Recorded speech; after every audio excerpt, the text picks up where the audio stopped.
എന്നെ സംബന്ധിച്ചിടത്തോളം വാണിയാട്ട് വിജ്ഞാനദായനി വായനശാലയാണ് ശരിക്കും ഗൗരവമായിട്ടുള്ള വായനയിലേക്ക് എന്നെ കൊണ്ടുപോയിട്ടുള്ളത്, അല്ലെങ്കിൽ പുസ്തകങ്ങളുടെ ലോകത്തേക്ക് കൊണ്ടുപോയിട്ടുള്ള ഒരു സ്ഥാപനം എന്ന് പറയുന്നത്. അന്ന് പുസ്തകം എടുത്തുകൊണ്ടുപോയി കഴിഞ്ഞാൽ ഒരു ദിവസം കൊണ്ട് തന്നെ തിരിച്ചു കൊണ്ടുവെക്കുക എന്നുള്ളത് ഒരു വാശി പോലെയായിരുന്നു. കാരണം അത് വായിച്ചു തീർത്ത് കൊണ്ടുവയ്ക്കുന്നതിനുള്ള ഒരു താല്പര്യം. അങ്ങനെ ഗൗരവത്തിലുള്ള വായനയിലൂടെയൊക്കെ എല്ലാവരും, ഭൂരിഭാഗം ആളുകളും, ഇന്നത്തെ കുട്ടികൾ ഉൾപ്പെടെ അവർക്ക് കുറച്ചുകൂടി സൗകര്യമുണ്ട്.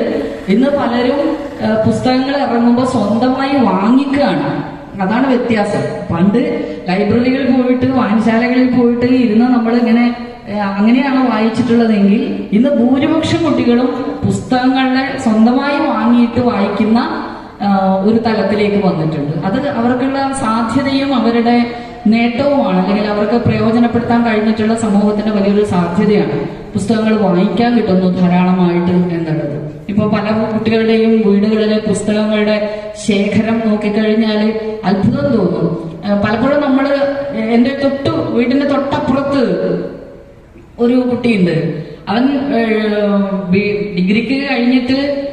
ഡിഗ്രിയൊക്കെ കഴിയുമ്പോഴാണ്, ഡിഗ്രിയൊക്കെ ആവുമ്പോഴത്തേക്കാണ് എന്റെ മോനും മോളും ഒക്കെ വലുതായി അവർ പുസ്തകങ്ങൾ വായിക്കും അത്യാവശ്യം എന്നുള്ളത് അറിയുന്നത്. അപ്പോൾ ഇടക്ക് അവന്നിങ്ങനെ വിളിച്ചു ചോദിക്കും, അപ്പുറത്തെ മതിലിന്റെ അടുത്ത് ഇങ്ങോട്ട് വിളിച്ചിട്ട് ചില പുസ്തകങ്ങളുടെ പേരൊക്കെ ചോദിച്ചിട്ട് ഇങ്ങനെ, അച്ചോട്ടാ അത് വാങ്ങിച്ചോ, അല്ലെങ്കിൽ ആ പുസ്തകം കൊണ്ടുവന്നോ, ഇത് കൊണ്ടുവന്നോ എന്നൊക്കെ ചോദിക്കുന്നുണ്ടാവും. അപ്പോഴാണ് ഞാനിങ്ങനെ അതിശയത്തോട് നോക്കുക, ഈ കുട്ടി ഇത്രയൊക്കെ വായിക്കുമായിരുന്നു.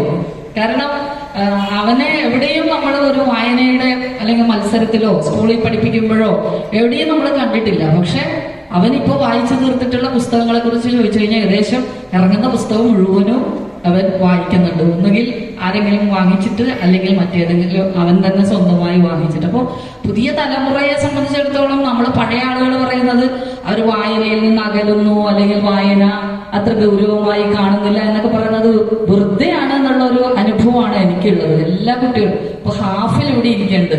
ഹാഫിൽ എന്റെ സ്കൂളിൽ ഞങ്ങളുടെ കുട്ടിയായിട്ട് പഠിച്ചതാണ്. ഒരുപാട് പരിമിതികളുണ്ട് അവന്. അക്ഷരങ്ങളുടെ ലോകത്ത് നമ്മളെപ്പോലെ കളിക്കാൻ ഒരുപാട് പരിമിതികൾ ഉണ്ടെങ്കിലും ഇപ്പൊ സ്വന്തമായി ഒരുപാട് പുസ്തകങ്ങൾ ഇറക്കി, പുസ്തകങ്ങൾ പ്രസിദ്ധീകരിക്കുകയാണ്. അപ്പൊ ശരിക്കും വായിച്ചാണ് അവൻ ആ എഴുത്തിന്റെ ലോകത്തേക്ക് വന്നത്. മറ്റു വിഷയങ്ങൾ പഠിക്കാൻ ഒരുപക്ഷെ അവൻ കുറച്ച് പിറകിലായിരുന്നിരിക്കാം. പക്ഷെ വായനയുടെ ലോകത്ത്, അത് പറയണ്ടായിരുന്നു അല്ലെ, വായനയുടെ ലോകത്ത്, എഴുത്തിന്റെ ലോകത്ത് അവൻ്റെതായിട്ടുള്ള ഒരു ഇടം.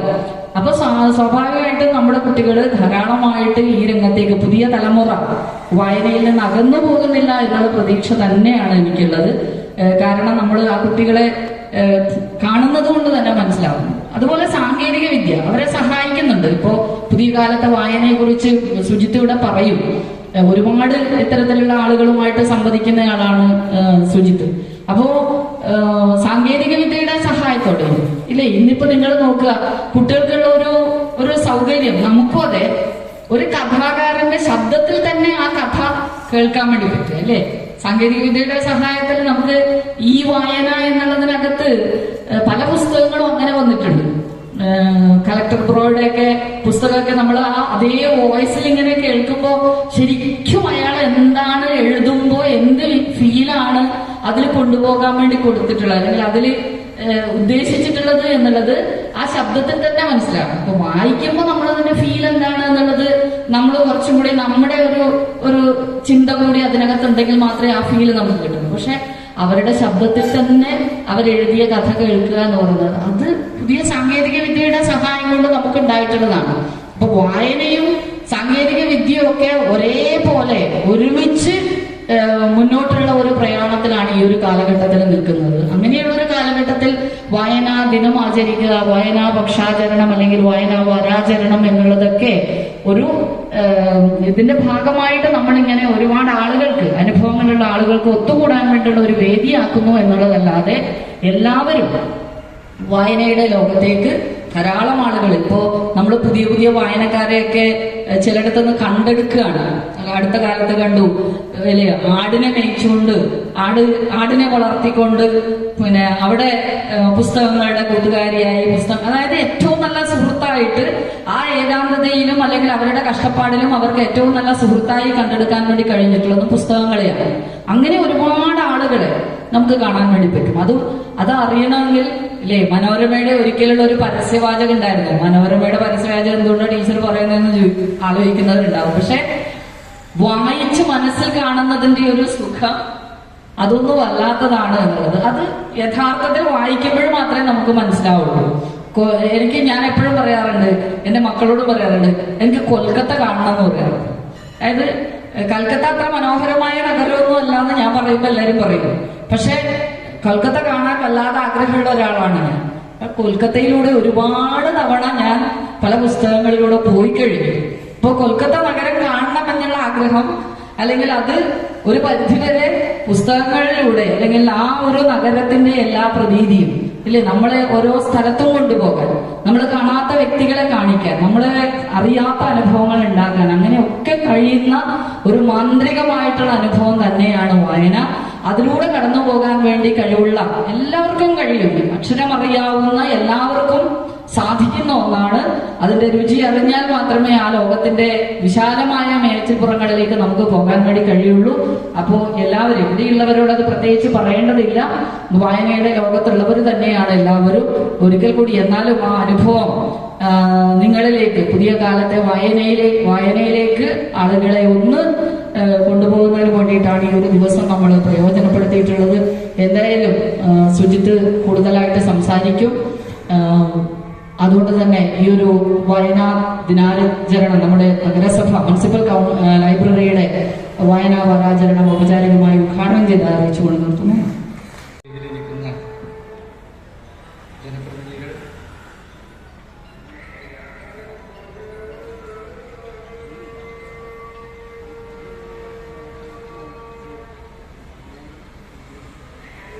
പരിപാടിക്ക് സ്വാഗതം ആശംസിച്ച മുനിസിപ്പൽ ലൈബ്രറി കമ്മിറ്റിയുടെ കൺവീനർ ശ്രീ കെ രവീന്ദ്രൻ, അധ്യക്ഷ ശ്രീമതി കെ പ്രഭാവതി, ഈ പരിപാടിയിൽ പങ്കെടുത്തുകൊണ്ടിരിക്കുന്ന കാഞ്ഞങ്ങാട് നഗരസഭയുടെ വൈസ് ചെയർമാൻ അബ്ദുള്ള, ചെയർപേഴ്സൺ വികസന standing committee Shrimati K Latha, chairman ക്ഷേമകാര്യ standing committee Ahmed Ali P, ആരോഗ്യ സ്റ്റാൻഡിംഗ് കമ്മിറ്റിയുടെ ചെയർപേഴ്സൺ കെ വി സരസ്വതി, മരാമത്ത് സ്റ്റാൻഡിംഗ് കമ്മിറ്റിയുടെ ചെയർമാൻ ഗണേശൻ കെ, നഗരസഭാ കൗൺസിലറായിട്ടുള്ള വന്ദന ബൽരാജ്, മുനിസിപ്പൽ സെക്രട്ടറി ശ്രീ മനോജയൻ ഉൾപ്പെടെയുള്ള ഈ പരിപാടിയിൽ എത്തിച്ചേർന്ന ഏറെ പ്രിയപ്പെട്ടവരെ,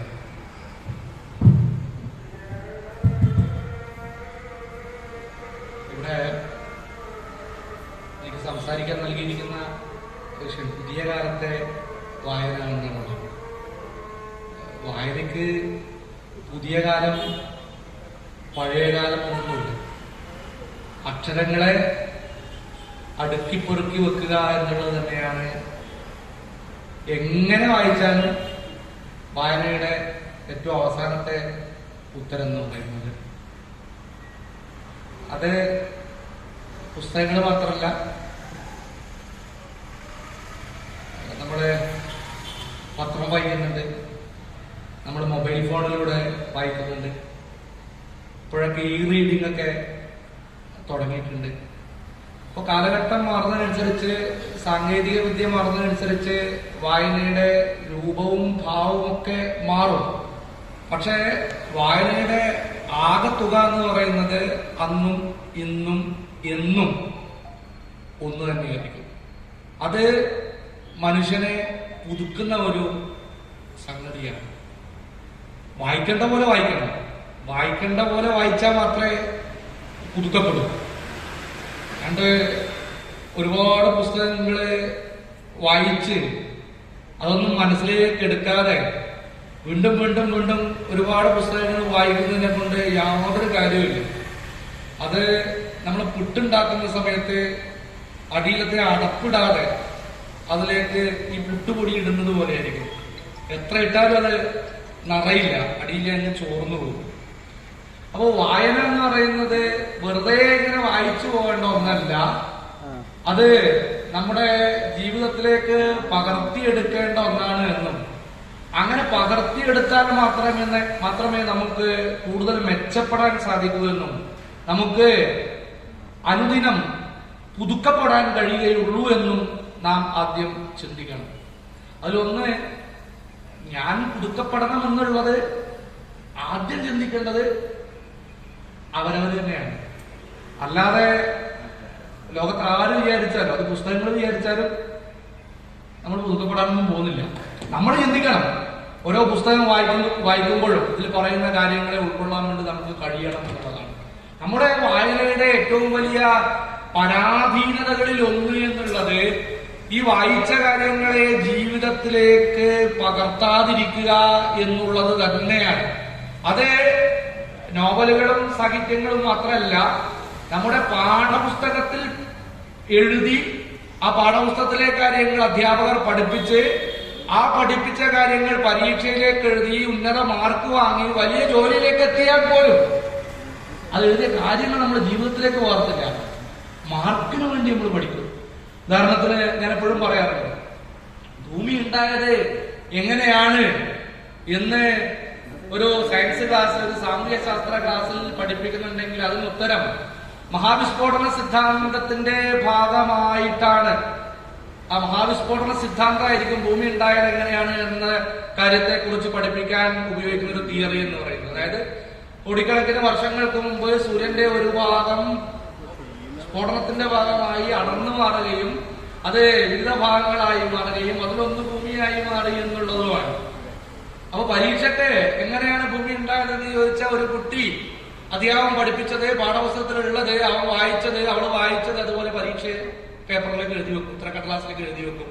ഭൂമി ഉണ്ടായത് മഹാവിസ്ഫോടന സിദ്ധാന്തത്തിന്റെ ഭാഗമാണ്. മഹാവിസ്ഫോടനം എന്ന് സിദ്ധാന്തം എങ്ങനെയാണ്, അങ്ങനെയാണ്, ചക്കയാണ്, മാങ്ങയാണ്, തേങ്ങയാണ് ഒക്കെ എഴുതി വെക്കും. അപ്പൊ പരീക്ഷ പേപ്പർ സബ്മിറ്റ് ചെയ്തു.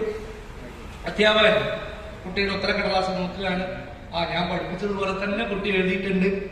അപ്പൊ കുട്ടിക്ക് ശരിയിട്ട് കൊടുക്കുന്നു, എ ഗ്രേഡ് ഇട്ട് കൊടുക്കുന്നു.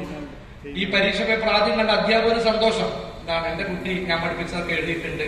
ഈ പേപ്പർ കൊടുക്കുമ്പോ കിട്ടിയ കുട്ടിക്ക് സന്തോഷം, ഞാൻ പഠിച്ചെഴുതിയതൊക്കെ അതുപോലെ മറക്കാതെ എഴുതാൻ വേണ്ടി സാധിച്ചിട്ടുണ്ട്, അധ്യാപകന് മാർക്ക് തന്നിട്ടുണ്ട്. ഈ പേപ്പർ വീട്ടിൽ കൊണ്ടു കൊടുത്താൽ രക്ഷിതാവിന് സന്തോഷം, എന്റെ കുട്ടി മഹാവിസ്ഫോടന സിദ്ധാന്തമൊക്കെ വളരെ കൃത്യമായിട്ട് എഴുതിയിട്ടുണ്ട്.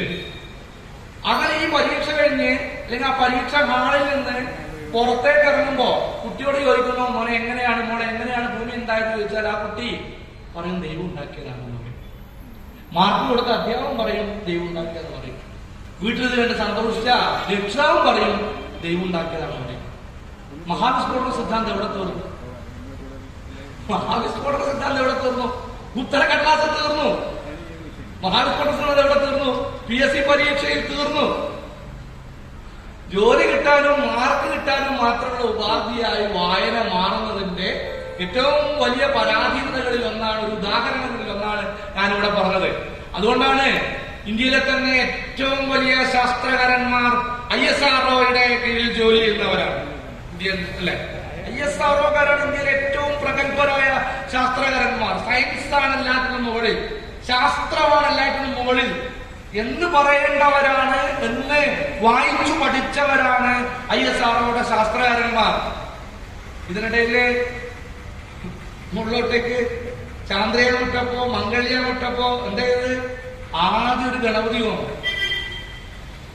മുകളിലോട്ടേക്ക് പോയവിടെ ISROയുടെ ചെയർമാൻ നേരെ പോയത് ഇവിടത്തേക്കാണ്, കൊല്ലൂർ മൂകാംബികയിലേക്കാണ്, തുലാഭാരത്തൊക്കെ. എല്ലാവരും മുകളിൽ സയൻസ് എന്ന് പറയുന്നവരാണ്, അത് പഠിച്ചവരാണ്, അത് പഠിപ്പിക്കുന്നവരാണ്. എവിടെ പോയി സയൻസ്? എവിടെ പോയി സയൻസ്? ഇതാണ് ഞാൻ പറഞ്ഞത്, വായന ഇങ്ങനെയല്ല ഉണ്ടാകേണ്ടത്. അത് കേവലം പഠിച്ച് പരീക്ഷയ്ക്ക് എഴുതേണ്ട വായന മാത്രമല്ല ഞാൻ പറഞ്ഞത്. ഇതുപോലെ തന്നെയാണ് പലരുടെയും ഏതു തരത്തിലുള്ള വായന, സാഹിത്യ രചനകളുടെ വായനയും ഇതുപോലെ തന്നെയാണ്. ഈ പുസ്തകം വായിക്കുക മാത്രം സംഭവിക്കുന്നു, അതിനപ്പുറത്തേക്ക് ഇതിൽ പറയുന്ന കാര്യങ്ങളെ നമ്മളിലെ മനസ്സിലേക്ക് എടുക്കാൻ വേണ്ടി പലരും തയ്യാറാവുന്നില്ല എന്നുള്ളതാണ്. തീർച്ചയായും ഒരു വായനാദിനം കടന്നു വരുമ്പോ നമ്മൾ ഉത്തരവാദിത്തത്തോടെ നിറവേറ്റണമെന്ന് മനസ്സിൽ കരുതേണ്ട ഒരു കാര്യം നമ്മുടെ വായന കൂടുതൽ മെച്ചപ്പെടുത്തണം എന്നത് തന്നെയാണ്. ഇപ്പോ എല്ലാറ്റിനും ദിനമുണ്ട്. ഇപ്പോ വായിക്കാനൊരു ദിനമുണ്ട്, അച്ഛനൊരു ദിനമുണ്ട്, അമ്മക്കൊരു ദിനമുണ്ട്, അല്ലെ? പ്രണയത്തിന് ദിനമുണ്ട്, ഡോക്ടർമാർക്ക് ദിനമുണ്ട്, അധ്യാപകർക്ക് ദിനമുണ്ട്, എല്ലാറ്റിനും ദിനങ്ങളുണ്ട്. പലപ്പോഴും ഈ ദിനത്തിൽ മാത്രം അത് അവസാനിക്കുന്നു എന്നുള്ളതാണ് വലിയ സങ്കടമാണ്. വായനാ ദിനത്തിൽ മാത്രം വായനയെ കുറിച്ച് സംസാരിക്കുന്നു എന്നുള്ളത് സങ്കടം തന്നെയാണ്. മാതൃദിനത്തിൽ മാത്രം അമ്മയെ കുട്ടി സെൽഫി എടുത്ത് മറ്റു ദിവസങ്ങളിലൊന്നും അമ്മയോട് യാതൊരു യോഗ്യമില്ലാത്ത ആൾക്കാരുണ്ട്. 2 ദിവസം മുമ്പേ ഫാദേഴ്സ് ഡേ കഴിഞ്ഞത്, അച്ഛനെ കുറിച്ച് ഖണ്ഡശ എഴുതി വെച്ച ആൾക്കാരുണ്ട്. തിരിഞ്ഞു നോക്കൂല, അങ്ങനത്തെ ആൾക്കാരുണ്ട്, അല്ലാത്തവരുണ്ട്, ഞാൻ പറയാണ്. അപ്പൊ ഈ ദിനങ്ങൾ എന്ന് പറയുന്നത് കേവലം എന്താണ്, വെറുതെ ചടങ്ങിനൊരു ദിനം എന്നുള്ളതല്ല നാം കാണേണ്ടത്. ഈ ദിനങ്ങളെ നാം എന്താണ് അതിന്റെ സാരാംശത്തെ ഉൾക്കൊണ്ടുകൊണ്ട് കൂടുതൽ കരുത്തോടെ വായനയെ മുന്നോട്ട് കൊണ്ടുപോകാനുള്ള ഒരു ദിവസമായിട്ടാണ് നമ്മൾ ഈ ദിവസത്തെ കാണേണ്ടത്. ഈ വായനയൊക്കെ കേരളത്തിന്റെ അല്ലെങ്കിൽ ഈ ലോകത്തിന്റെ വിവിധ ഭാഗങ്ങളിലേക്ക് എത്തിക്കുന്നതിൽ ഓരോ ഇടത്തും പ്രത്യേകം പങ്കുവഹിച്ച ആൾക്കാരുണ്ട്. ഇപ്പൊ നമ്മളെ സംബന്ധിച്ച് ഈ ജൂൺ 19 വായനാ ദിനമായി ആചരിക്കാനുള്ള ഒരു കാരണം എന്ന് പറയുന്നത് നമ്മുടെ ഗ്രന്ഥശാല പ്രസ്ഥാനത്തിന്റെ ഉപജ്ഞാതാവായ ശ്രീ PN പണിക്കരുടെ ടീച്ചർ പറഞ്ഞിട്ടുണ്ടാവും, ദിനമാണ് ജൂൺ 19. അദ്ദേഹമൊന്നും കടന്നു ചെല്ലാത്ത വഴികളില്ല കേരളത്തിൽ. 1950 മുതൽ ഇങ്ങോട്ട് കാസർഗോഡ് ഉൾപ്പെടെ ഗ്രന്ഥശാലകൾ ഉണ്ടെങ്കിൽ പോലും കേരളത്തിൽ അങ്ങോളം ഇങ്ങോളം ഗ്രന്ഥശാല പ്രസ്ഥാനത്തിന് നേതൃത്വം കൊടുത്തത് PN പണിക്കരാണെന്നുള്ള കാര്യത്തിൽ യാതൊരു സംശയവുമില്ല. 1970 നവംബർ മുതൽ ഡിസംബർ വരെ അദ്ദേഹം നടത്തിയ ജാഥ, സാംസ്കാരിക ജാഥ തിരുവനന്തപുരത്ത് പാറശാല മുതൽ ഇങ്ങനെ കാസർഗോഡ് വരെ അദ്ദേഹം സഞ്ചരിക്കാത്ത ഗ്രാമങ്ങളിൽ ഇല്ല എന്നാണ് അന്നത്തെ ആൾക്കാര് പറയുന്നത്. അങ്ങനെ ഒരുപാട് കഷ്ടപ്പെട്ട് ബുദ്ധിമുട്ടി ഇന്നത്തെ പോലെ സൗകര്യങ്ങളൊന്നും ഇല്ലാത്ത കാലത്ത് ഈ നാട്ടിലുടനീളം നടന്നുകൊണ്ട് ഈ വായനയെ കേരളീയ ജനമനസ്സുകളിലേക്ക് പ്രതിഷ്ഠിച്ച ഒരു മനുഷ്യനാണ് PN പണിക്കർ എന്നുള്ള കാര്യത്തിൽ യാതൊരു സംശയവുമില്ല. അതുകൊണ്ട് തന്നെയാണ് അദ്ദേഹത്തിന്റെ ഓർമ്മ ദിനത്തെ, അദ്ദേഹത്തിന്റെ ചരമദിനത്തെ വായനാ ദിനമായി നാം ഓരോരുത്തരും ആചരിക്കുന്നത്. അപ്പൊ ഇതുപോലുള്ള വായനാക്കൾ, പക്ഷെ കാസർഗോഡിന്റെ ഒക്കെ ഒരു ചരിത്രം എടുത്ത് നോക്കുമ്പോൾ അന്നല്ല, കാസർഗോഡ് അതിന് മുമ്പേ നമ്മുടെ ഒരു നമുക്ക് സാംസ്കാരികപരമായ നമ്മുടെ നാടിന്റെ ചരിത്രം പരിശോധിച്ച് നോക്കുമ്പോൾ നമുക്ക് വല്ലാതെ അഭിമാനിക്കാൻ പറ്റുന്ന ഒരുപാട് വകകളുണ്ട്. ഇപ്പൊ നമ്മുടെ തൊട്ടടുത്ത പല വായനശാലകളുടെയും രൂപീകൃത കാലഘട്ടം നോക്കി എന്റെ നാട്ടിലെ വായനശാല 1956 50ലും 56കളിലും ഈ ഗ്രന്ഥശാല പ്രസ്ഥാനത്തിന് PN പണിക്കരെ പോലുള്ള മഹാരഥന്മാർ നേതൃത്വം കൊടുക്കുന്നതിനു മുമ്പ് നമ്മുടെ നാടുകളിൽ കണ്ടത്തിൽ പണിയെടുക്കാൻ വേണ്ടി പോകുന്ന, വയലേലകളിൽ പണിയെടുക്കുന്നവർ, നാട്ടിപ്പണിക്ക് പോകുന്നവർ, കൈക്കോട്ട് പണിയെടുക്കുന്നവർ, സാധാരണക്കാരായ മനുഷ്യർ ചേർന്നുകൊണ്ട് നമ്മുടെ നാടുകളിലൊക്കെ വായനശാലകൾ രൂപീകരിച്ചിട്ടുണ്ടായിരുന്നു എന്നുള്ളതാണ്. അതിന് കാരണം വായന എന്നുള്ളത് ഈ സമൂഹത്തെ, ഈ നാടിനെ, ഈ സാമൂഹ്യ വ്യവസ്ഥിതിയെ അടക്കം മാറ്റിമറിക്കാൻ കെൽപ്പുള്ള ഒന്നാണ് എന്നുള്ള ബോധം അന്നത്തെ കർഷക പ്രസ്ഥാനത്തിനടക്കം ഉണ്ടായിരുന്നു എന്നുള്ളത് തന്നെയാണ് അതിന്റെ പ്രധാന കാരണം എന്ന് പറയുന്നത്. നമ്മുടെ ഈ ലോകത്തെ തന്നെ മാറ്റിമറിച്ചത് വായനയാണ്. നമ്മൾ ഈ നവോത്ഥാനം എന്നൊക്കെ, യൂറോപ്യൻ നവോത്ഥാനത്തെ കുറിച്ചൊക്കെ നമ്മൾ പഠിക്കുമ്പോൾ അതിൽ ഏറ്റവും പ്രധാനമായി ആ യൂറോപ്യൻ നവോത്ഥാനത്തിന്റെ കാരണമായി ഏറ്റവും പ്രധാനമായി പറയുന്ന ഒരു കാരണം പ്രാദേശിക ഭാഷകളുടെ വളർച്ചയാണ്. ഇംഗ്ലീഷും ഫ്രഞ്ചും സ്പാനിഷും ഇറ്റാലിയനും ഒക്കെ വളർന്നതോടുകൂടിയാണ് നവോത്ഥാനം യാഥാർത്ഥ്യമായത്. ലാറ്റിനും ഗ്രീക്കുമായിരുന്നു അന്നത്തെ പണ്ഡിത ഭാഷ. ലാറ്റിനും ഗ്രീക്കിലും മാത്രം എഴുതിയ കാര്യങ്ങളെ വായിക്കാൻ, പഠിക്കാൻ സാധാരണക്കാർക്ക് സാധിക്കാതിരുന്നപ്പോ പെട്രാർക്കിനെ പോലുള്ളവർ പ്രാദേശിക ഭാഷയിൽ സീക്രട്ടൻ എഴുതി. ഡക്കാമറൻ കഥകൾ, ഇൻ പ്രൈസ് ഓഫ് ഹോളി, ഇറാസ്മസിന്റെ ഇൻ പ്രൈസ് ഓഫ് ഹോളി, അതുപോലെ തന്നെ ഉട്ടോപ്യ, ഇങ്ങനെയുള്ള ഒരുപാട് കൃതികൾ അന്ന് സ്പാനിഷിലും ഇറ്റാലിയനിലും ഇംഗ്ലീഷൊക്കെ അന്ന് പ്രാദേശിക ഭാഷയാണ്. ഇംഗ്ലീഷുകാർ ലോകം കീഴടക്കിയതിനു ശേഷമാണ് ഇംഗ്ലീഷ് ലോക ഭാഷയായി മാറുന്നത് നമുക്കറിയാം. അങ്ങനെ പ്രാദേശിക ഭാഷകളിൽ കൃതികൾ രചിക്കപ്പെട്ടപ്പോൾ അത് സാധാരണക്കാരന് വായിക്കാൻ മനസ്സിലായപ്പോ ഈ വായനയുടെ സാരാംശം സാധാരണക്കാരായ മനുഷ്യർ ഉൾക്കൊണ്ടപ്പോ ഇവർ പറയുന്ന പല കാര്യങ്ങളും തെറ്റാണ് എന്നും സാധാരണക്കാരായ മനുഷ്യനെ ചൂഷണം ചെയ്യുവാനുള്ള ഉപാധിയായി ഈ പുരോഹിത വർഗം പല തന്ത്രങ്ങൾ ഉപയോഗിക്കുന്നുണ്ട് എന്ന് സാധാരണക്കാരന് മനസ്സിലായത് വായനയിലൂടെയാണ്. അങ്ങനെയാണ് ഉട്ടോപ്യ രചിക്കപ്പെടുന്നത്. തോമസ് മൂർ 1500-കൾക്കാണ്, 16-ാം നൂറ്റാണ്ടിലാണ് ഉട്ടോപ്യ രചിക്കപ്പെടുന്നത്. ഉട്ടോപ്യ എന്ന് പറയുന്ന ഒരു സാങ്കല്പിക ഒരു ദ്വീപാണ്. നമ്മുടെ മാവേലി നാട് പോലെ കള്ളവുമില്ല, ചതിയുമില്ല, എള്ളോളമില്ല, പൊളിവചനം എന്ന് നമ്മൾ പാടിയതുപോലുള്ള ഒരു നാടാണ്, ഒരു സാങ്കല്പിക ഗ്രാമമാണ് ഉട്ടോപ്യ. ഈ ഉട്ടോപ്യയിൽ നിന്നാണ് യഥാർത്ഥത്തിൽ കാൾ മാർക്സിനും ഫ്രെഡറിക് എംഗൽസിനും മാർക്സിസം എന്ന് പറയുന്ന ആശയം പോലും കടം കൊണ്ടത്, അല്ലെങ്കിൽ ആ ഒരു തലത്തിലേക്ക് അവരെ ചിന്തിക്കാൻ പ്രേരിപ്പിച്ചത് ഒരു പക്ഷേ ഉട്ടോപ്യ പോലുള്ള കൃതികളാണ്. അപ്പോൾ പ്രാദേശിക ഭാഷകൾ വളർന്നു. ഈ പ്രാദേശിക ഭാഷകൾ വളർന്നതോട് കണ്ടുപിടുത്തങ്ങൾ, ഇവയെക്കുറിച്ചുള്ള ധാരണകളൊക്കെ ജനങ്ങളിലേക്ക് എത്താൻ വേണ്ടി തുടങ്ങി. അക്കാലം എന്ന് പറയുന്നത് ഇരുണ്ട കാലഘട്ടം എന്നാണ് യൂറോപ്പ്, ലോകം അറിയപ്പെട്ട ഇരുണ്ട കാലഘട്ടം എന്നാണ്. ആ ഇരുണ്ട കാലഘട്ടത്തെ വകഞ്ഞു മാറ്റി പുതു വെളിച്ചത്തിന്റെ തിരിനാളങ്ങൾ കടന്നു വന്നത് ഈ ഭാഷയും സാഹിത്യവും സാധാരണക്കാരായ മനുഷ്യരിലേക്ക് എത്തിയപ്പോഴാണ്. ആ ഭാഷയെ, ആ വായനയെ, ആ എഴുത്തിനെ അന്നത്തെ അധികാരി വർഗം, യൂറോപ്പിനെ ആകെ ഭരിച്ചിരുന്ന അന്നത്തെ മതപൗരോഹിത്യം ഭയപ്പെട്ടു എന്നുള്ളതാണ് നാം മനസ്സിലാക്കുന്നത്. അതുകൊണ്ടാണ് 1616 നിക്കോളോ കോപ്പർനിക്കസിന്റെ ഓൺ ദ റെവല്യൂഷൻ എന്ന് പറയുന്ന പുസ്തകം സഭ നിരോധിക്കുന്നു. വായനയുടെ ചരിത്രം പരിശോധിക്കുമ്പോൾ ഇതൊക്കെ അറിയണം. നിക്കോളോ കോപ്പർനിക്കസിന്റെ ഓൺ ദ റെവല്യൂഷൻ എന്ന് പറയുന്ന പുസ്തകം നിരോധിച്ചു 1616. 1-2 കൊല്ലല്ല കേട്ടോ, 1828 വരെ നിരോധിച്ചു. 200 കൊല്ലത്തിന് മുകളിൽ പുസ്തകം നിരോധിച്ചു. ഓൺ ദ റെവല്യൂഷൻ എന്ന് പറയുന്ന പുസ്തകം നിരോധിച്ചു. എന്താണെന്നറിയോ നിക്കസ് പറഞ്ഞ തെറ്റ്? നിക്കസ് ആ പുസ്തകത്തിൽ എഴുതി, ഈ പ്രപഞ്ചത്തിന്റെ കേന്ദ്രം എന്ന് പറയുന്നത് നിങ്ങൾ കരുതുന്നത് പോലെ ഭൂമിയല്ല. പ്രപഞ്ചത്തിന്റെ കേന്ദ്രം എന്നത്, അല്ലെങ്കിൽ ഈ ഇന്ന് പറയുന്ന പോലെ ഒരു സോളാർ സിസ്റ്റം, സൗരയൂഥ സിദ്ധാന്തം എന്നൊക്കെ പറയുന്ന ഒരു സിദ്ധാന്തം ആവിഷ്കരിച്ചുകൊണ്ട് ഭൂമി ഉൾപ്പെടെയുള്ള ഗ്രഹങ്ങൾ സൂര്യനെ വലം വെക്കുകയാണ്, സൂര്യൻ ഒരു നക്ഷത്രമാണ് എന്ന് നിക്കസ് പറഞ്ഞതായിരുന്നു അദ്ദേഹം ചെയ്ത തെറ്റ്.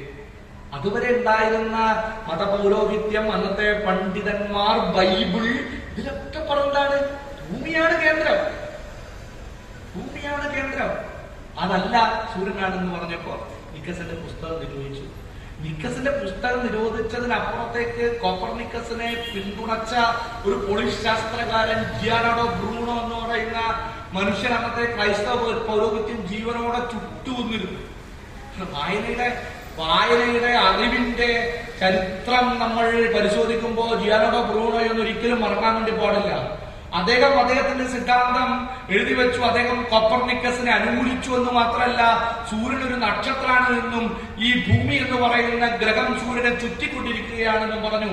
1590 അദ്ദേഹത്തെ അന്നത്തെ സഭ അറസ്റ്റ് ചെയ്തു. 1590 അറസ്റ്റ് ചെയ്തു. 1600 ജനുവരി മാസം 20-ാം തീയതി വിചാരണക്ക് വിധേയമാക്കി കൊണ്ട് അന്നത്തെ ക്ലമന്റ് മാർപ്പാപ്പ 7ാം ന്യായാധിപന്റെ വേഷത്തിൽ ജിയാനാർഡോ ബ്രൂണോയോട് നിങ്ങൾ പറഞ്ഞത് തെറ്റാണെന്ന് പറഞ്ഞ് നിങ്ങൾ പിൻവാങ്ങിയാൽ നിങ്ങൾ വെറുതെ ഇടാന്ന് പറഞ്ഞപ്പോ ബ്രൂണോ പറഞ്ഞു, ഞാൻ പറഞ്ഞത് തെറ്റല്ല, ഞാൻ എഴുതി വെച്ചതൊക്കെയും ശരിയാണ്, എന്നെ വായിച്ചവരൊക്കെയും ശരിയാണ്. സൂര്യനാണ് കേന്ദ്രം, ഭൂമി സൂര്യനെ ചുറ്റുകയാണ്. ഇതെന്നറിയോ? ഫെബ്രുവരി മാസം 16-ാം തീയതി 1600 ജിയാനാർഡോ ബ്രൂണോയെ ജീവനോടെ ചുട്ടുകൊല്ലാൻ വേണ്ടി അന്നത്തെ മാർപ്പാപ്പ ക്ലമന്റ് മാർപ്പാപ്പ 7ാമൻ വിധിച്ചു. അങ്ങനെ 1600 ഫെബ്രുവരി മാസം 16-ാം തീയതി ജിയാനാർഡോ ബ്രൂണോയെ ജീവനോടെ ചുട്ടുകൊല്ലാൻ വേണ്ടി വിധിച്ചപ്പോ ബ്രൂണോ പറഞ്ഞു, ഈ ശിക്ഷ കേൾക്കുമ്പോൾ എനിക്കുള്ള ഭയത്തേക്കാൾ ഭയത്തോടെയാണ് നിങ്ങൾ ഈ ശിക്ഷ വിധിക്കുന്നത്. ഈ ശിക്ഷ കേൾക്കുമ്പോൾ എനിക്കുള്ള ഭയത്തേക്കാൾ ഭയത്തോടെയാണ് നിങ്ങൾ ഈ ശിക്ഷ വിധിക്കുന്നത്. കാരണം ഞാൻ പറഞ്ഞത് ശരിയായാൽ നിങ്ങൾ പറഞ്ഞത് തെറ്റാവും, ഞാൻ പറഞ്ഞത് ശരിയായാൽ ക്രൈസ്തവ പൗരോഹിത്യം തെറ്റാവും, ഞാൻ പറഞ്ഞത് ശരിയായാൽ ബൈബിൾ തെറ്റാവും, ഞാൻ പറഞ്ഞത് ശരിയായാൽ ദൈവം തോൽക്കും.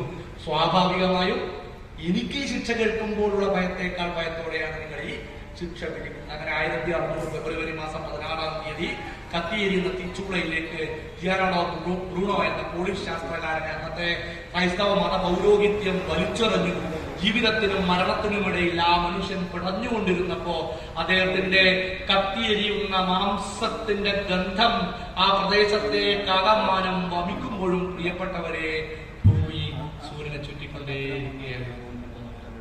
അപ്പോഴും ഭൂമി സൂര്യനെ ചുറ്റിക്കൊണ്ടേയിരിക്കുകയാണ്.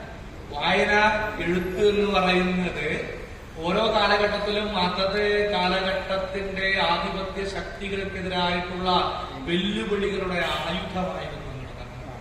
പേന, പുസ്തകം, എഴുത്ത് ഇതൊക്കെ തിരകൾ നിറച്ച തോക്കുകളെക്കാളും ശക്തമാണ് എന്നുള്ളതാണ്. മൂർച്ചയേറിയ വാളുകളെക്കാളും അപകടകരവും ശക്തവുമായ ഒന്നാണ് ആധിപത്യ ശക്തികളെ സംബന്ധിച്ചിടത്തോളം പേനയും പുസ്തകങ്ങളും. അത് എല്ലാ കാലത്തും അങ്ങനെയായിരുന്നു എന്നുള്ളത് തന്നെയാണ് ഈ ചരിത്രം പരിശോധിച്ചു നോക്കുമ്പോൾ നമുക്ക് മനസ്സിലാക്കാൻ വേണ്ടി കഴിയുന്നത്. ഇന്ത്യയിലേക്ക് വന്നാലും അങ്ങനെ തന്നെയാണ്. ഇന്ത്യയിൽ എപ്പോഴാണ് സ്വാതന്ത്ര്യ സമരം ശക്തമായത്? എല്ലാവരും വായിക്കാനും എഴുതാനും പഠിച്ചപ്പോഴാണ് സ്വാതന്ത്ര്യ സമരത്തിന് മൂർച്ച കൂടിയത്. അതുവരെ ബ്രിട്ടീഷുകാർ ചൂഷണം നിർബാധം തുടർന്നുകൊണ്ടിരുന്നു. ഒടുവിൽ ഇവിടുത്തെ എല്ലാ ആൾക്കാർക്കും ഇംഗ്ലീഷ് വിദ്യാഭ്യാസം നൽകിക്കൊണ്ട് അവർക്ക് ആവശ്യമായ തൊഴിലാളികളെ ഉണ്ടാക്കിയെടുക്കാൻ അവർ ശ്രമം നടത്തി. അതിൽ അവർ വിജയിക്കുകയും ചെയ്തു. പക്ഷേ ഇംഗ്ലീഷ് വിദ്യാഭ്യാസത്തിലൂടെ അറിവ് നേടിയ എല്ലാവരും ഇവിടത്തേക്ക് പോയില്ല. ഇവരുടെ പാണ്ഡികശാലകളിൽ പണിയെടുക്കാനും കണക്കെടുപ്പുകാരാവാനും പോയില്ല. അതിൽ കുറെ ആൾക്കാർ പുസ്തകം വായിച്ചു. അവർ റഷ്യ വിപ്ലവത്തെ കുറിച്ച് പഠിച്ചു. അവർ ഫ്രഞ്ച് വിപ്ലവത്തെ കുറിച്ച് പഠിച്ചു. ലോകത്തുണ്ടായ റിനൈസൻസ് നവോത്ഥാന പോരാട്ടങ്ങളെ കുറിച്ച് പഠിച്ചു. ഈ പോരാട്ടങ്ങളെ കുറിച്ച് പഠിച്ചപ്പോ, ഫ്രഞ്ച് വിപ്ലവത്തെ കുറിച്ച് പഠിച്ചപ്പോ, സ്വാതന്ത്ര്യത്തെയും സമത്വത്തെയും സാഹോദര്യത്തെയും കുറിച്ച് പഠിച്ചപ്പോ എന്തുകൊണ്ട് ഇന്ത്യയിൽ സ്വാതന്ത്ര്യമില്ലാത്തത്, എന്തുകൊണ്ട് ഇവിടെ സമത്വമില്ലാത്തത്, എന്തുകൊണ്ടാണ് ഇവിടത്തെ സാഹോദര്യത്തിന് വിലങ്ങുകെട്ടിയാകുന്ന കാര്യങ്ങൾ ഉണ്ടാകുന്നത് എന്ന് ഇവിടുത്തെ വായനക്കാർ മനസ്സിലാക്കുകയും അവരുടെ നേതൃത്വത്തിൽ ഇവിടെ പോരാട്ടങ്ങൾക്ക് തിരികൊടുക്കുകയും ചെയ്തു എന്നുള്ളതാണ്. അങ്ങനെയാണ് ഇന്ത്യൻ സ്വാതന്ത്ര്യ സമര പോരാട്ടങ്ങൾക്ക് വേഗത വരുന്നത്. അങ്ങനെയാണ് ഇന്ത്യയിൽ നവോത്ഥാന പ്രക്രിയ ആരംഭിക്കുന്നത്. ഇംഗ്ലീഷ് വിദ്യാഭ്യാസം ഉണ്ടായത് കൊണ്ട് മാത്രമാണ് രാജാറാം മോഹൻ റോയ് ബ്രഹ്മസമാജം രൂപീകരിക്കുന്നത് സതി എന്ന ആചാരം ദുരാചാരമാണ് എന്ന് പറയാനും തയ്യാറായത്. ഇംഗ്ലീഷ് വിദ്യാഭ്യാസം ലഭിച്ചുകൊണ്ടാണ്. വിദ്യാഭ്യാസം എന്ന് പറയുന്നത്, അറിവ് എന്ന് പറയുന്നത്, എഴുത്ത് എന്ന് പറയുന്നത്, വായന എന്ന് പറയുന്നത് ഈ സമൂഹത്തെ, ഈ ലോകത്തെ തന്നെ മാറ്റിമറിച്ച ഒന്നാണ്. കേരളത്തിലേക്ക് വന്നാലും കേരളം മാറുന്നത് എങ്ങനെയാണ്? ഞാൻ എന്താ പറഞ്ഞു? വായനശാലകളുടെ രൂപീകരണം, എഴുത്ത്, നാടകങ്ങൾ. ഒരുപക്ഷെ കേരളത്തിന്റെ ഗതിയെ തന്നെ മാറ്റിമറിച്ച ഒരു എഴുത്ത് എന്ന് പറഞ്ഞ പാട്ടവാക്യം. കേരളം എങ്ങനെയാണെന്ന് ചിന്തിച്ചാൽ ഒരു എഴുത്താണ്. കേരളാമോദം എഴുതിയ പാട്ടവാക്യം. വായനാ ദിനത്തെക്കുറിച്ചും വായനാ വാരത്തെക്കുറിച്ചും വായനാ മാസത്തെക്കുറിച്ചും ഒക്കെ പറയുമ്പോൾ കേരളാമോദനം മറക്കാനേ കഴിയില്ല. പാട്ടവാക്കി എന്നൊരു നാടകമാണ് കേരളത്തിന്റെ ചരിത്രത്തെ മാറ്റിയത്. ഒരു സംശയവും വേണ്ട. പിന്നീട് പറഞ്ഞ ഞങ്ങൾ തന്നെ കമ്മ്യൂണിസ്റ്റാക്കി എന്ന് പറയുന്ന നാടകം. ഇങ്ങനെയുള്ള ഒരുപാട് നാടകങ്ങൾ, എഴുത്തുകൾ കേരളത്തിന്റെ തലവരയെ മാറ്റിമറിച്ചു എന്നുള്ളതാണ്. അത്രത്തോളം എഴുത്തിനും വായനയ്ക്കും ഈ സമൂഹത്തിന്റെ, അല്ലെങ്കിൽ ഈ നാടിന്റെ, ഈ ലോകത്തിന്റെ പുരോഗതിയിൽ നിർണായകമായ പങ്കുണ്ട് എന്നുള്ളത് തന്നെയാണ് ഞാനിവിടെ ഇതിന്റെ ആദ്യ ഘട്ടത്തിൽ സൂചിപ്പിക്കാൻ ആഗ്രഹിക്കുന്നത്. ഒരുപക്ഷെ കേരളത്തിലെ ഏറ്റവും വലിയ പ്രത്യേകത അത് തന്നെയാണ്. ഇപ്പൊ ഇന്ത്യയിലെ മറ്റെല്ലാ സംസ്ഥാനങ്ങളും എടുത്തു നോക്കുമ്പോ കേരളത്തിന്റെ ഒരു പ്രത്യേകത നമ്മൾ പലപ്പോഴും പറയണം, ഈ കേരളം മറ്റെല്ലായിടത്തും വ്യത്യസ്തമാണ്. അതിന് പല കാരണങ്ങളുണ്ട്. അതിലൊരു കാരണം എന്ന് പറയുന്നത് ഈ വായന. കേരളത്തിലിപ്പോ പല പ്രസിദ്ധീകരണങ്ങളും, ഒരുപാട് പ്രസിദ്ധീകരണങ്ങളുണ്ട്.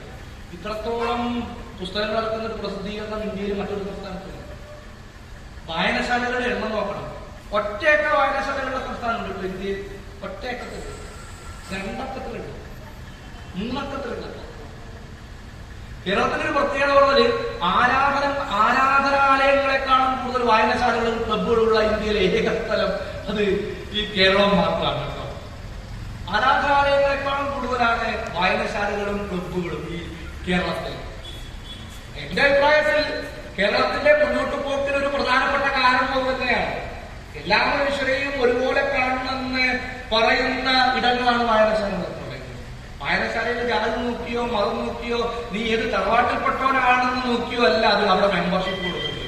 അവിടെ എല്ലാ മനുഷ്യർക്കും മെമ്പർഷിപ്പ് കൊടുക്കും, വായിക്കുന്ന എല്ലാവർക്കും മെമ്പർഷിപ്പ് കൊടുക്കും, എല്ലാവരെയും വായിക്കും. അതാണ് വായനശാല എന്ന് പറയുന്നത്. ആരാധനാലയങ്ങൾ അങ്ങനെയല്ല. ഓരോരാൾക്കും ഓരോ ആരാധനാലയം, ഓരോ തരത്തിലുള്ള വിശ്വാസങ്ങളുണ്ട്. അതിനകത്ത് തന്നെ ഓരോ ജാതിയുണ്ട്, ഉപജാതികളുണ്ട്, തറവാടുകളുണ്ട്. കേരളത്തിൽ കേരളത്തിന് പുറത്തേക്ക് പോയി ഇതൊക്കെ ശക്തമായി നിൽക്കുന്നു. പക്ഷെ കേരളത്തിൽ നിൽക്കുന്നില്ല എന്നുള്ള അർത്ഥമില്ല കേട്ടോ. നന്നായിട്ടുണ്ട്. മുൻകാലങ്ങളെ അപേക്ഷിച്ച് നമ്മള് ഞാൻ പറഞ്ഞു വായിക്കുന്ന ഒരു കാലത്ത് വായന നിന്നുപോയി എന്നൊക്കെ പറഞ്ഞിട്ടുണ്ട്. പക്ഷെ ഇപ്പൊ വായന നിന്ന് പോകുന്നില്ല, വായന പോകുന്നുണ്ട്. പക്ഷെ വായന കൂടുന്നതിനനുസരിച്ച് പുനഃപ്രതിഷ്ഠ ബ്രഹ്മകലശ മഹോത്സവങ്ങൾ കൂടുന്നുണ്ട്, തറവാടിന്റെ പുനരുദ്ധാരണങ്ങൾ കൂടുന്നുണ്ട്. എന്റെ തറവാട്ടിന്റെ എന്നപോലെ തറവാട് പുനരുദ്ധാരണം 3 കൊല്ലം മുമ്പേ തറവാടിന്റെ പുനരുദ്ധാരണമുണ്ട്. പൈസ പിരിവാണ്, അടിപൊളി സംഭവമാക്കുന്നുള്ളതാണ്. ഞാൻ ആകെ എന്റെ ജീവിതത്തിൽ ഒറ്റ തവണയൊക്കെ തറവാട് കണ്ടിട്ടുണ്ട്. ഒറ്റ തവണയാണ് കണ്ടത്, കുറച്ച് ദൂരാണ്. ഒറ്റ തവണ കണ്ടത്. അത് പോയതെന്റെ വിവാഹം ക്ഷണിക്കാൻ വേണ്ടി ആ തറവാടിന്റെ തൊട്ടപ്പുറത്ത് എന്റെ ഒരു ബന്ധുവിടെ താമസം. അങ്ങനെ അങ്ങോട്ട് പോയ സമയത്ത് ആ തറവാട് കണ്ടു. ഇങ്ങനെ തറവാട് കണ്ടത് ഞാൻ അതിനെ പുനരുദ്ധരിപ്പിക്കാനൊന്നും ഞാൻ പോയിട്ടില്ല. അതിന്റെ കാര്യം കൊണ്ട് എനിക്ക് തോന്നിയിട്ടുമില്ല. അതിന്റെ കാര്യം കൊണ്ട് ഒരു തറവാടും ഒരു ജാതി ഒരു മതമല്ല കേരളത്തെ ഇങ്ങനെയാക്കിയത്. കേരളത്തെ ഇന്ന് കാണുന്ന രീതിയിലേക്ക് വളർത്തിയെടുത്തത് നിരവധി നിണമണിഞ്ഞ പോരാട്ടങ്ങളുടെ ചരിത്രമാണ് കേരളത്തിന്റെ ചരിത്രം എന്ന് പറഞ്ഞത്. അവിടെ ഒരു ജാതിക്കോ മതത്തിനോ ഇപ്പൊ നമ്മുടെ സമൂഹത്തിൽ ജാതി സംഘടനകളുടെ മതസംഘടനകളുടെ ഒക്കെ സ്വാധീനം കൂടുകയാണ്. ജാതി സംഘടനകൾ, മതസംഘടനകൾ ഇവരൊക്കെ സ്വാധീനം കൂടുകയാണ്. വായിച്ചിട്ടും ഇതര സംസ്ഥാനങ്ങളിൽ ഇത്രയേറെ വ്യത്യസ്തമായിട്ടും കേരളത്തിന് എന്തുകൊണ്ട് അതിനെ ആകമാനം തഴഞ്ഞ് മുന്നോട്ടേക്ക് പോകാൻ വേണ്ടി കഴിയുന്നില്ല എന്നുള്ള ആലോചനയും നമ്മൾ നടത്തേണ്ടതുണ്ട്. പക്ഷെ എന്താണ്, ഒരു പരിധിവരെ നമുക്കതിനെ തടയാൻ വേണ്ടി കഴിയുന്നത് നമ്മൾ ഇതുപോലെ ഇന്ന് വായനയെക്കുറിച്ചും വായനശാലകളെ ശക്തിപ്പെടുത്തുന്നതിനെ കുറിച്ചൊക്കെ സംസാരിക്കുന്നത് കൊണ്ടൊക്കെയാണ് എന്നാണ് ഞാനിവിടെ പറയാൻ ആഗ്രഹിക്കുന്നത്. ഇത് ഞാൻ ചുമ്മാ പറഞ്ഞൊരു കാര്യമല്ല. ചിലവർക്ക് ഇങ്ങനെ അഭിപ്രായം പറയുമ്പോൾ ഭയങ്കര പ്രശ്നം എന്താണ് ഈ പറഞ്ഞത്, ഇതൊക്കെ അത്രയ്ക്ക് വലിയ പ്രശ്നമുള്ളൊരു സംഗതിയാണോ എന്നൊക്കെ ചോദിക്കും. ചിലപ്പോൾ ഇവിടെ ഇരിക്കുന്നവർക്ക് തന്നെ വ്യത്യസ്തമാണ്. ഞാൻ എന്റെ അഭിപ്രായമാണ് ഇപ്പൊ പറഞ്ഞത്. ഈ എന്റെ അഭിപ്രായം നിങ്ങൾ എല്ലാവരും സ്വീകരിക്കണമെന്നുള്ള യാതൊരു നിർബന്ധവും എന്നെ സംബന്ധിച്ചിടത്തോളം ഇല്ല. നിങ്ങൾക്ക് നിങ്ങളുടേതായ അഭിപ്രായങ്ങൾ ഉണ്ടാവും. ഇത് ഉൾക്കൊള്ളേണ്ട കാര്യമാണ് എന്നുണ്ടെങ്കിൽ മാത്രമേ നിങ്ങൾ ആ കാര്യത്തെ ഉൾക്കൊള്ളേണ്ടതുള്ളൂ എന്നുള്ളതാണ്. എന്നെ ഇവിടെ വിളിച്ചെങ്കിൽ എന്റെ അഭിപ്രായമാണ് ഇവിടെ പറയേണ്ടത്. അപ്പോ ഉദാഹരണത്തിന് ഞാൻ പറയുന്നത്, അപ്പോ അമേരിക്കയിലെ ഒരു പ്രസിദ്ധമായ യൂണിവേഴ്സിറ്റിയാണ് ക്രിസ്ത്യൻ യൂണിവേഴ്സിറ്റിയിലുള്ള ഈ ലൈബ്രറി ഇതുപോലൊരു പരിപാടി നടത്തിയാലും ആ പരിപാടിയിൽ സംസാരിക്കാൻ എന്നെ പോലൊരാൾ വന്നാലും അയാൾ പറഞ്ഞ ആദ്യത്തെ വരിയിലാണ്, വായിച്ചാലും വളരും, വായിച്ചില്ലെങ്കിലും വളരും, വായിക്കാതെ വളർന്നാൽ വളയും, വായിച്ചു വളർന്നാൽ വിളയും. 1000 കൊല്ലത്തേക്ക് തന്നെയായിരിക്കും പുതിയ കാലഘട്ടത്തിലെ വായനക്ക് വന്നാൽ. ഒരു കാലത്തെ അതിജീവിച്ച വാക്കുകൾ എന്നൊക്കെ പറയില്ലേ കുഞ്ഞുണ്ണി ഭാഷ 4 വരിയിൽ പറഞ്ഞ കാര്യം. വായിച്ചാലും വളരും, വായിച്ചില്ലെങ്കിലും വളരും, വായിക്കാതെ വളർന്നാൽ വളയും, വായിച്ചു വളർന്നാൽ വിളയും. വിശദീകരിക്കേണ്ട കാര്യമില്ല. പുസ്തകത്തെ കുറിച്ച് അദ്ദേഹം പറയാം. അദ്ദേഹം പുസ്തകം എന്ന് പറയാറേ ഇല്ല. അദ്ദേഹം പറയും പുസ്തകം എന്നുള്ളത്. പുസ്തകം എന്താണ് പുസ്തകം? പുത്തൻ കാര്യങ്ങൾ അകത്തുള്ളത് എന്താണോ അതാണ് പുസ്തകം. പുത്തൻ കാര്യങ്ങൾ അകത്തുള്ളത് എന്താണോ അതാണ് പുസ്തകം എന്നുള്ളതാണ്. അപ്പോ ഈ ഒരു പുതിയ കാലഘട്ടത്തിലെ വായന എന്ന് പറയുന്നത്, ഇപ്പോ എനിക്ക് തോന്നുന്നു കഴിഞ്ഞ വായനാ ദിനത്തിൽ ഞാൻ ഇവിടുത്തെ സംസാരിച്ചപ്പോൾ എനിക്ക് ഭയങ്കര വേദന. ഈ വായനയൊക്കെ മരിച്ചു പോകുന്നുള്ളൂ. ടീച്ചർ, ഈ വായനാ ദിനത്തിൽ മാറ്റമില്ല. വായന മരിക്കുന്നില്ല. വായന ഒരിക്കലും മരിക്കുന്നില്ല എന്ന് മാത്രമല്ല, ഇപ്പോ വായനക്കാരുടെ എണ്ണം കൂടി. പ്രത്യേകിച്ച് ഈ ഒരു വർഷത്തിനുള്ളിൽ വലിയ വർധനമാണ് വായനക്കാരുടെ വലിയ വർധനമാണ്. അത് ഞാൻ DC ബുക്സുമായിട്ടും മാതൃഭൂമി ബുക്സുമായിട്ടൊക്കെ സംസാരിക്കുന്ന സമയത്ത് അവർ പറയും, ഇത് എത്ര പുതിയ പുതിയ ചെറുപ്പക്കാരികളുമാണ് ഈ വായനയിലേക്ക് കടന്നു പറയുന്നത്. ഒന്ന് രണ്ട് പുസ്തകങ്ങളുടെ കാരണമായിട്ടില്ല കേട്ടോ.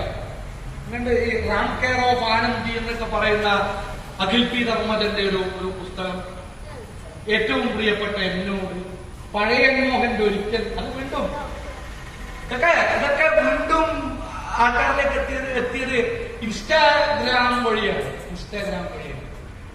അങ്ങനെ ഒരു ഗ്രാമമുണ്ട് കേട്ടോ. നിങ്ങൾ ചില ആൾക്കാർക്കും പരിചയമില്ല. നിങ്ങളെപ്പോഴും ഫേസ്ബുക്കിലുണ്ടത്രേ. ഞാൻ ഇൻസ്റ്റാഗ്രാമൊന്നും ഉണ്ടായിരുന്നില്ല കേട്ടോ, ഞാനിപ്പുണ്ട്. ഇൻസ്റ്റാഗ്രാമിൽ ഫേസ്ബുക്കിൽ തോണ്ടിക്കൊണ്ടിരിക്കുന്ന സമയത്ത് നമ്മളൊരു സുഹൃത്തിന്റെ ബന്ധുവായിട്ടുള്ളൊരു കുട്ടി പറഞ്ഞു, അവൻ ഹൈസ്കൂളിലാണ് പഠിക്കുന്നത്, ഇതൊക്കെ വയസ്സന്മാരാണ് ഇപ്പോ ഫേസ്ബുക്ക് ഒക്കെ എടുക്കുക, വയസ്സന്മാര്. ഇപ്പൊ ഫേസ്ബുക്ക് എടുത്ത അർത്ഥം വയസ്സായതാണ്. നമ്മൾ എത്ര വയസ്സായാലും മനസ്സുകൊണ്ട് വയസ്സാവാൻ വേണ്ടി നമ്മള് തയ്യാറാകാൻ വേണ്ടി പാടില്ല. പ്രായം കൊണ്ടല്ലേ, മറ്റു വയസ്സായിക്കോട്ടെ, പക്ഷെ നമ്മളൊരിക്കലും നമ്മുടെ എന്താണ് മലനിരക്കുവതലിന്റെ കുടുംബത്വം എന്ന് പറഞ്ഞാണെങ്കിൽ നമ്മൾ ഒരിക്കലും നമ്മുടെ യൗവനം നമ്മുടെ ശരീരത്തിലേക്ക് വാർദ്ധക്യത്തിന്റെ ഓരോ ചുളിവുകൾ വരുന്നുണ്ടെങ്കിൽ പോലും നമ്മുടെ മനസ്സിനകത്തേക്ക് ഒരിക്കലും വാർദ്ധക്യത്തിന്റെ ചുളിവുകൾ വീഴാതിരിക്കാൻ വേണ്ടി നമ്മളെ ശ്രദ്ധിക്കണം. എപ്പോഴും യുവത്വമായിരിക്കണം, എപ്പോഴും യൗവനമായിരിക്കണം നമ്മുടെ ചിന്തകൾ എന്ന് പറയുന്നത്. അപ്പൊ ഞാൻ പറഞ്ഞുകൊണ്ട് ഇൻസ്റ്റഗ്രാം വലിയ പങ്ക് വഹിച്ചിട്ടുണ്ട്. അപ്പൊ ചില ആൾക്കാർ പറയും ഇതൊക്കെ അത്ര വലിയ പുസ്തകങ്ങളാണ്. എന്നോട് ചോദിച്ചു, ഞാൻ ഈ പുസ്തകത്തെ കുറിച്ച് പറഞ്ഞിട്ടുണ്ട്, ഇതൊക്കെ അത്ര വലിയ പുസ്തകങ്ങളാണോ? ഖസാക്കിന്റെ അത്ര വരുമോ? രണ്ടാണ്. വടക്കം വീരഗാഥ ഈ പറക്കും കളിയിൽ ഒന്നിച്ചും കുറെ ക്ലാസ് മട്ടി കഴിയും. വടക്കം വീരഗാഥ ഈ പറക്കും കളിക രണ്ടാണ്. രണ്ട് തരത്തിലാണ് അതിന്റെ ആസ്വാദനം എന്ന് പറയുന്നത്. ഖസാക്ക് നല്ല പുസ്തകമാണ്, റാം കെയർ ഓഫ് ആനന്ദിയും നല്ല പുസ്തകമാണ്. ഖസാക്ക് ഇഷ്ടപ്പെടുന്നവർ റാം കെയർ ഓഫ് ആനന്ദി ഇഷ്ടപ്പെടണമെന്ന് പറയാൻ വേണ്ടി കയ്യിൽ ഇഷ്ടപ്പെടണ്ടെന്ന് പറയാൻ പറ്റില്ല, അല്ല അവരവരുടെ ഇഷ്ടമാണ്. അപ്പോ ഞാൻ ഇവിടെ പറഞ്ഞത് ക്രിസ്റ്റഫർ മോളിയുടെ പ്രേതബാധയുള്ള പുസ്തകശാല എന്ന് പറയുന്ന ഒരു കൃതിയില് അദ്ദേഹം പറഞ്ഞിട്ടുണ്ട്, കേവലമായ അർത്ഥത്തിൽ നല്ല പുസ്തകം എന്നൊന്നില്ല. കേവലമായ അർത്ഥത്തിൽ നല്ല പുസ്തകം എന്നൊന്നില്ല. ഒരു പുസ്തകം നല്ലതാകുന്നത് ഒരു മനുഷ്യന്റെ ഒരു പ്രത്യേക ദാഹത്തെ ശമിപ്പിക്കുമ്പോഴാണ്, അല്ലെങ്കിൽ മാനുഷികപരമായ ഒരു വീഴ്ചയെയോ ദൗർബല്യത്തെയോ തിരുത്തുമ്പോഴാണ്. എന്നെ സംബന്ധിച്ച് ഗുണപരമായ ഒരു പുസ്തകം മറ്റുള്ള ഒരാളെ സംബന്ധിച്ച് അങ്ങനെ ആയിരിക്കണം എന്നില്ല. നമ്മളെപ്പോഴും ഏറ്റുമുട്ടൽ ഇതാണ്, ഇത് കൊള്ളില്ല, ഇത് കൊള്ളാം. ഇതും നമ്മുടെ ഭക്ഷണം പോലെ തന്നെയാണ്. ബിരിയാണി ഇഷ്ടപ്പെടുന്നവരുണ്ടാവും, ചോറ് ഇഷ്ടപ്പെടുന്നവരുണ്ടാവും, പത്തലും ചിക്കൻ കറി ഇഷ്ടപ്പെടുന്നവരുണ്ടാവും. പത്തലും ചിക്കൻ കറിയും ഇഷ്ടപ്പെടുന്ന ഞാൻ എല്ലാവരും പത്തലും ചിക്കൻ കറി ഇഷ്ടപ്പെടുന്ന പറഞ്ഞാൽ ശരിയാവുമോ? ഇല്ല. എനിക്ക് ബിരിയാണി ഇഷ്ടമല്ല എന്നുള്ളതുകൊണ്ട് ഈ ലോകത്തിലെ സകലമായ മനുഷ്യരും ബിരിയാണി ഇഷ്ടപ്പെടാൻ വേണ്ടി പാടില്ല എന്ന് പറഞ്ഞാൽ ശരിയാവുമോ? ശരിയാവുമോ? ഇല്ല. അതുപോലെ തന്നെയാണ് പുസ്തകങ്ങളുടെ കാര്യം. ഓരോരുത്തർക്കും പുസ്തകങ്ങൾ ഓരോ തരത്തിലായിരിക്കും. അവരുടെ ജീവിതാനുഭവങ്ങൾ, അവർ കണ്ട സ്വപ്നങ്ങൾ, എന്താണ് അവരുടെ തന്നെ നിഴലുകൾ ഒരുപക്ഷെ ഈ അവർ വായിക്കുന്ന പുസ്തകത്തിൽ ഉണ്ടെങ്കിൽ അവർക്ക് ഒരുപക്ഷെ ആ പുസ്തകത്തോട് കൂടുതൽ അടുപ്പം. അതുകൊണ്ടാണ് ചിലപ്പോ എനിക്കിഷ്ടമുള്ള പുസ്തകം നിങ്ങൾക്ക് ഇഷ്ടമുണ്ടാകുന്നില്ല, നിങ്ങൾക്ക് ഇഷ്ടമുള്ള പുസ്തകം എനിക്ക് ഇഷ്ടമാവുന്നില്ല.